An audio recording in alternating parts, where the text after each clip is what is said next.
খুলনায় যুবদল নেতা মাহবুব মোল্লা হত্যা মামলায় গ্রেপ্তার মোহাম্মদ সজলের 2 দিনের রিমান্ড মঞ্জুর করেছে আদালত। রবিবার বিকেলে খুলনা মেট্রোপলিটন ম্যাজিস্ট্রেট আদালতের বিচারক ফরিদুজ্জামান রিমান্ড মঞ্জুর করেন। আর এর আগে রবিবার ভোরে তাকে গ্রেপ্তার করা হয়। পুলিশ বলছে গ্রেপ্তার সজল চরমপন্থী দলের সদস্য। মাহবুব হত্যার সাথে তার যোগসূত্র রয়েছে। গত 11 জুলাই গুলি এবং 2 পায়ের রক কেটে যুবদল নেতা মাহবুব মোল্লাকে হত্যা করা হয়। এই ঘটনায় অজ্ঞাতনামাদের আসামি করে মামলা করা হয়েছে। কনক রহমানের প্রতিবেদন। মাহবুব মোল্লাকে ঠিক এই স্থানে প্রথমে গুলি ও পরে রক কেটে হত্যা করা হয়। একটি মোটরসাইকেলে আসে 3 হত্যাকারী। তাদের একজনের মাথায় হেলমেট পরিহিত ছিল। ফ্যালকন অ্যালুমিনিয়াম মাল্টিলেয়ার অ্যানোডাইজড হওয়ায় সম্পূর্ণ স্ক্র্যাচ প্রুফ। Falcon aluminium.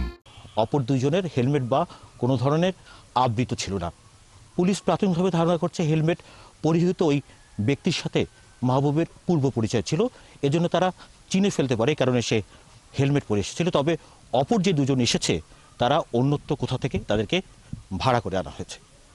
গোয়েন্দা পুলিশের একাধিক দায়িত্বশীল সূত্র নিশ্চিত করেছে মাহবুব হত্যায় ভারতীয় 7.65 পিস্তল ব্যবহার হয়েছে।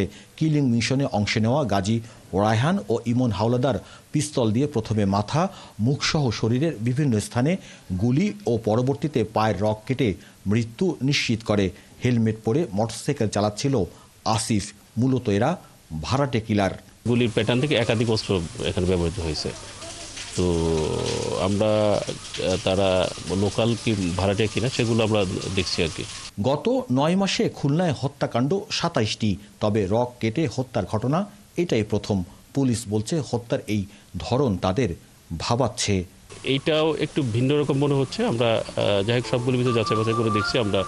আপনি যে পয়েন্টটা বললেন আমরা সেভাবেও একটু যাচাই বাছাই করে দেখছি। শিবিরের সাথেও একটা ঝামেলা, প্রতিপক্ষ সে বিএনপির বহিষ্কৃত। এইদিকে মানিকতলার এই ঘটনার ঝামেলা, দৌলতপুর থানা আওয়ামী লীগের বিরুদ্ধে সে মামলা করছে, সেই মামলার যে বাদী, টোটাল সব মিলায় জায়গায় যায় কিন্তু ওই একটা রাক্ষবীর পরে আসতেছে। হত্যার প্রত্যক্ষদর্শী জানান মাহবুবকে হত্যার আগে ঘটনাস্থল কয়েকবার মোটরসাইকেল নিয়ে র্যাকি করে হত্যাকারীরা। মাহবুবকে গুলি করার পর তার সাথে থাকা ভ্যান চালক সুলেমানকে হত্যার উদ্দেশ্যেও গুলি করে তারা। ওরা মানে আমারও দেখতে পারেনি, তখন গুলি করেনি, তখন গুলি করেছে কিন্তু আমার কিন্তু প্রথমে দেখতে পারেনি।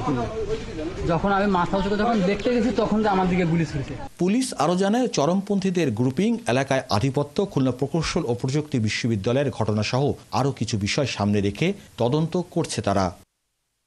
কনক রহমান, 71, খুলনা।